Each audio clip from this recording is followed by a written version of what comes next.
Detained in Romania. Okay, cool. But you know what? He's going to be there for a couple of days. He'll be all right. You know what? We're here for 2 weeks. He'll be back. And there was literally just no sign of what's happening and all that sort of stuff. So I know you've spoken a lot on the whole jail situation, the prison situation, but I just want to know, as it stands right now, currently 2023, the date is 13th of February, day before Valentine's Day. Where do we stand in terms of the system? And, you know, obviously right now you're on Romania arrest, can't leave the country, but where do we stand? Where do we go from here? Yeah, the wheels of justice turn slowly.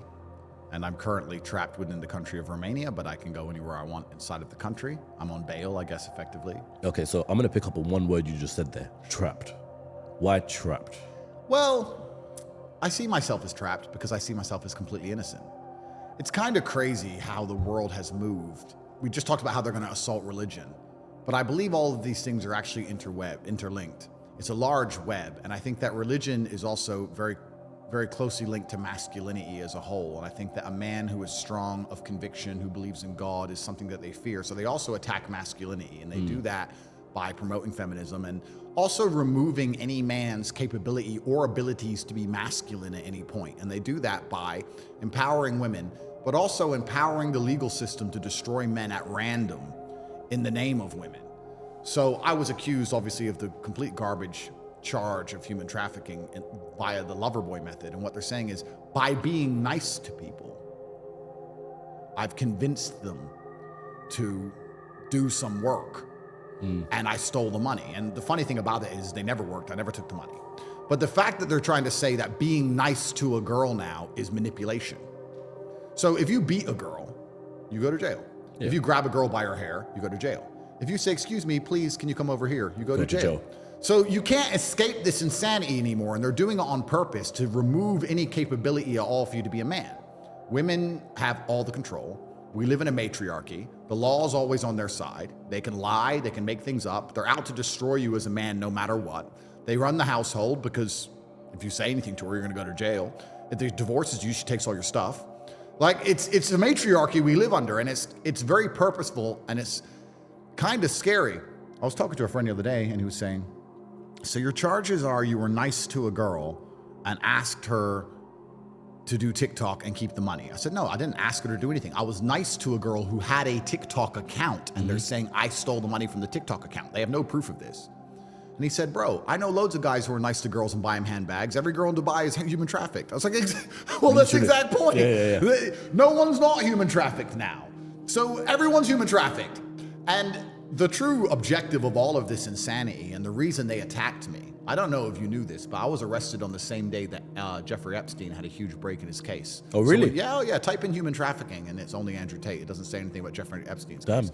The same people who were on Jeffrey Epstein's island are saying I'm dangerous and my ideas are dangerous and I'm a human trafficker because I have girls who I know who have TikTok accounts. Yeah. And they found messages between me and the girls when the girls said, I want to get famous on TikTok. Yeah. You're famous on TikTok. How do I get famous on TikTok? I said, post it this time, post it this time, post it this time. Human trafficking.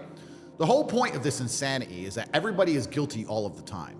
And I don't think most people at home watching this understand if you are a red-blooded male in the world today, you are guilty of crimes. And if they come and they get your phone and they look through it, you are guilty. The time you said to your wife, I'll be home soon, is dinner ready, is controlling behavior. The time you sold your phone without paying taxes. The time you recorded yourself driving, breaking the speed limit. The time, they'll get your phone and they will wreck you. And by the time they put those 8 cases together, you hire a lawyer, you're on bail, you go to trial, and they waste 3 years of your life. They bankrupt you. Yep. And you're stuck in this legal quagmire of lawfare. And it's kind of interesting that most people don't seem to understand. When this happened to me, I kept saying on podcasts before it happened, they're gonna arrest me. My second life, they're gonna get me. You kept saying the three strikes. Three strikes. I said, first they try and cancel you. If that fails, they put you in jail for a bullshit reason. If that fails, they kill you. And I said, they're gonna arrest me. And I kept warning everyone. And then it came and people are like, why don't you just get a lawyer? And how stupid do you have to be to think that you just get a lawyer? It's a matrix attack. It's a clown world attack. The whole point is that everybody's guilty of everything all the time. And nobody who's been inside the legal system, if you haven't been through the quagmire of it yet, you don't understand exactly how guilty you are. I guarantee you, every single person watching this right now, if they get hold of your mobile phone and they get the password, they will find charges. Yeah, they can build something against you. Of course they can. Yeah. They can see the other phones you were in a vicinity with. You Yep. could be walking through the mall and you walk past a drug dealer at the wrong time. That's enough for them. Yep. They will get something and they will wreck you. And if you're not changing your phone once a month, well, then you're walking around with criminal charges in your pocket.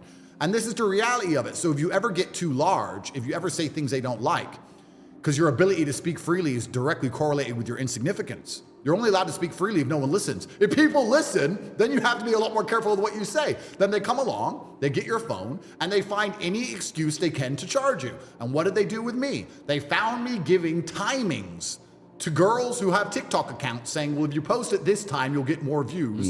And they charged me with human trafficking. The people who were on Epstein's Island then used a media machine.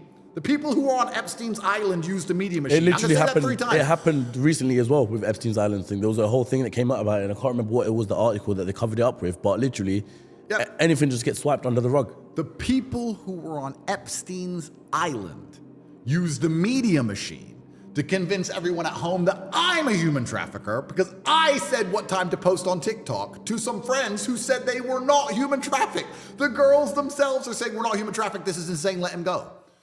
So it's a matrix attack, and you have to understand that you live under a system in which the government will